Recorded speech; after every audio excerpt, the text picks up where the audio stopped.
नमस्कार। आप सभी का हमारे YouTube चैनल एम.के ज्योतिष उपाय में एक बार फिर से स्वागत है। दोस्तों, आज इस वीडियो के माध्यम से हम बात करेंगे हमारी जन्म कुंडली में बनने वाले दुर्धरा योग के बारे में, सकट योग के बारे में, अधि योग के बारे में और लग्नाधि योग के बारे में। तो सबसे पहले हम बात करते हैं दुर्धरा योग के बारे में।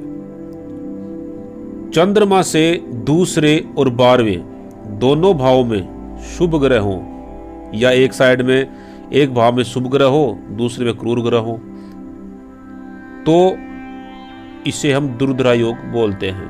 क्योंकि अगर दोनों स्थानों में यानी कि चंद्रमा से दूसरे और चंद्रमा से 12वें दोनों भाव में पाप ग्रह हुए तो वहाँ उस भाव को और चंद्रमा को पाप कर्तृदोष लग जाएगा, तो वहाँ दुर्धरा योग का निर्माण नहीं होगा। दुर्धरा योग में जन्म लेने वाला व्यक्ति योग्य, दृढ़ निश्चयी, धनवान एवं अपने कार्यों से प्रसिद्धि प्राप्त करने वाला होता है। दुर्धरा योग एक महत्वपूर्ण योग है जिसमें जातक धन, प्रसिद्धि, पराक्रम एवं आदर प्राप्त करता है। परंतु दुर्धरा योग 180 प्रकार के होते हैं। उदाहरणार्थ, चंद्र से दूसरे भाव में मंगल और 12वें भाव में बुध हो तो अलग प्रकार का फल मिलेगा, परंतु यदि चंद्र से दूसरे भाव में मंगल और 12वें भाव में गुरु होगा तो अन्य प्रकार का फल मिलेगा। इसी प्रकार दूसरे भाव में बुध और 12वें भाव में मंगल होने से फल अलग होगा। इसीलिए इस प्रकार के योगों का सावधानी पूर्वक अध्ययन करना चाहिए। दूसरे और 12वें भाव में जो ग्रह बलवान होगा उस ग्रह की महादशा और कम बलवान ग्रह की अंतर्दशा में जातक को दुर्धरा योग का फल प्राप्त होगा। बस ध्यान ये रखें कि चंद्रमा के अगले और पिछले भाव में पाप ग्रह या क्रूर ग्रह ना हो, जिससे कि चंद्रमा को पाप कर्तृदोष लगे। दोस्तों, अगला है सकट योग। चंद्रमा से 6ठे या 8वें भाव में गुरु हो तथा कुंडली में लग्न से केंद्र स्थान में गुरु न हो तो ऐसी स्थिति में सकट योग बनता है। यानी कि हमारी जन्म कुंडली में जो गुरु हैं, बृहस्पति हैं, वो चंद्रमा से 6वें हो या फिर 8वें हो, लेकिन जन्म लग्न से वो केंद्र में ना हो तो ऐसी स्थिति में सकट योग बनता है। सकट योग में जन्म लेने वाला जातक भाग्यहीन होता है तथा उसे अपने जीवन में कितनी ही बार उतार चढ़ाव देखने पड़ते हैं। ऐसा जातक साधारण स्तर का होता है, वह कर्ज के भार से जीवन भर दबा रहता है तथा सगे संबंधी भी उसके कार्यों से घृणा करते हैं। लेकिन अन्य ग्रह स्थिति भी देखनी बहुत जरूरी है।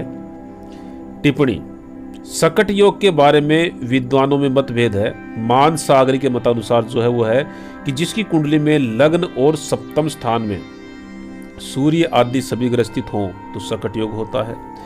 इस योग में उत्पन्न होने वाला जातक गाड़ी चलाने वाला होता है, यानी कि जो उसका आजीविका का साधन है वो गाड़ी होता है, ड्राइवर होता है वो। सकट योग का जो लक्षण बताया गया है वह अधिकतर विद्वान वही मानते हैं और ऐसा योग रखने वाले जातक जीवन में असफल तथा असंतुष्ट रहते हैं। मगर मैं फिर कहूंगा कि अन्य ग्रहों का बलाबल जरूर चेक करें। मूल संस्कृत में षडाष्टम गतस चंद्रा पाठ है जिसका तात्पर्य है चंद्रमा से 6वें या 8वें स्थान में गुरु हो तो सकट योग बनता है। इस प्रकार चंद्रमा से 6, 8 या 12 में 12वें भाव में गुरु हो तथा लग्न से केंद्र में गुरु न हो तो सकट योग बनता है, ऐसा समझना चाहिए। अब आगे हम बात करते हैं हमारी जन्म कुंडली में बनने वाले अधि योग के बारे में। यदि चंद्रमा से 6वें, 7वें या 8वें भाव में शुभ ग्रह हो तो अधि योग होता है। अभी आपने सकट योग के बारे में जाना कि अगर चंद्रमा से 6ठे या 8वें भाव में गुरु हो तो सकट योग होता है। गुरु भी तो शुभ ग्रह हैं। लेकिन यहाँ अधि योग के बारे में बताया गया है, यदि चंद्रमा से 6वें, 7वें या 8वें भाव में शुभ ग्रह हो तो अधि योग होता है।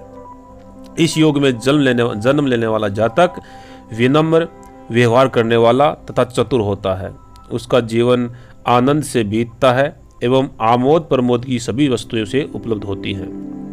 ऐसा जातक जीवन में शत्रु पर विश्वास कर धोखा भी खा जाता है तथा दीर्घायु एवं स्वस्थ रहकर दूसरों की सहायता करने वाला होता है। ज्योतिष ग्रंथों में अधि योग की महत्ता वर्णन की गई है और कुछ विद्वान इसे शुभ अधियोग या अशुभ अधियोग दो भेद भी करते हैं, पर ये दोनों ही भेद वैज्ञानिक और व्यवहारिक नहीं हैं। शुभ ग्रहों में बुध, गुरु और शुक्र ही मुख्य हैं। चंद्रमा भी, अगर क्षीण चंद्रमा ना हो तो चंद्रमा भी शुभ होते हैं। इस योग में चंद्र स्थान से गणना करनी चाहिए। इस योग में यह आवश्यक नहीं है कि चंद्र से 6, 7 और 8वें तीनों स्थानों में ही शुभ ग्रह हों। किसी एक स्थान में भी शुभ ग्रह रहने से अधियोग बन जाता है। उस ग्रह का बलाबल आप जरूर चेक करें, उस ग्रह पर पड़ने वाली अन्य ग्रहों की दृष्टियां भी चेक करें। व्यवहारिक रूप में चंद्रमा से 6वें, 7वें और 8वें 3 स्थानों में से किसी एक स्थान में शुभ ग्रह होने पर जातक विख्यात नेता या MP होता है। 2 स्थानों में शुभ ग्रह होने पर पूर्ण मंत्री बनता है तथा 3 स्थानों पर शुभ ग्रह होने पर जातक विश्वविख्यात व्यक्ति बनता है। ऐसा ज्योतिष की किताबों में कहा गया है, ज्योतिषी ग्रंथों में कहा गया है। वस्तुतः अधियोग भी एक प्रकार से राजयोग ही है और इसका प्रभाव भी स्थायी होता है, लेकिन ग्रहों का बलाबल और अन्य ग्रहों की दृष्टि युति संबंध भी जरूर देखें। अब अंत में हम जानेंगे लग्नादि योग के बारे में। लग्न से 6ठे, 7वें और 8वें में शुभ ग्रह हों तथा उन पर पाप ग्रहों की दृष्टि न हो और न उसके साथ पाप ग्रह हो तथा चतुर्थ भाव में शुभ ग्रह हो तो लग्नादि योग बनता है। अभी हमने जाना चंद्रमा से 6वें, 7वें और 8वें भाव में। अभी हम बात कर रहे हैं लग्नादि योग की।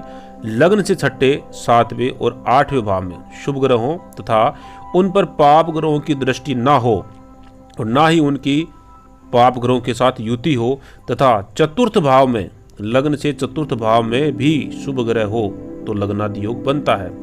लग्नादि योग में जन्म लेने वाला जातक विद्वान होता है तथा उसकी विद्वता का लोहा दूसरे भी मानते हैं। शारीरिक रूप से भी ऐसा व्यक्ति हष्ट-पुष्ट, स्वस्थ और सबल होता है तथा अधिकतर वितरागी या साधु स्वभाव वाला होता है। वह सांसारिक प्रपंचों में कम उलझता है तथा विख्यात होता है। अधियोग एवं लग्नादि योग में मुख्य अंतर यही है कि अधियोग में चंद्र मुख्य होता है तथा चंद्र स्थान से ही गणना होती है, परंतु लग्नादि योग में लग्न मुख्य होता है तथा लग्न स्थान से ही गणना होती है। इसके अतिरिक्त लग्नादि योग में 2 शर्तें और भी हैं। प्रथम, लग्न से 6, 7, 8वें स्थान में शुभ ग्रह हो और उनके साथ दूसरा ग्रह न हो, यानी कि कोई पापी ग्रह ना हो। दूसरा वह लग्न से चौथा भाव शुभ ग्रह से युक्त हो। कुछ विद्वान चौथे भाव में शुभ ग्रह की आवश्यकता नहीं समझते, परंतु चतुर्थ भाव में पाप ग्रह न हो ऐसा वे जरूर मानते हैं। लग्नादि योग भी अधियोग की भांति ही प्रभाव उत्पादक होता है। तो दोस्तों, आज हमने इस वीडियो में जाना दुर्धरा योग के बारे में, सकट योग के बारे में, अधियोग के बारे में और लग्नादि योग के बारे में। मैं यहाँ आपको एक बार फिर कह दूं कि ग्रहों की दृष्टि संबंध, युति संबंध, ग्रहों का बलाबल आदि जरूर चेक करें, तभी आपको इन योगों के संबंधित अच्छा या खराब फल देखने को मिलेगा। और ये जो फल है आपको इन्हीं ग्रहों की अंतर्दशा, महादशा में आपको देखने को मिलता है। तो दोस्तों, अगले वीडियो में ऐसे ही कुछ योगों की बात हम करेंगे। अब हमें इजाजत दीजिए। नमस्कार।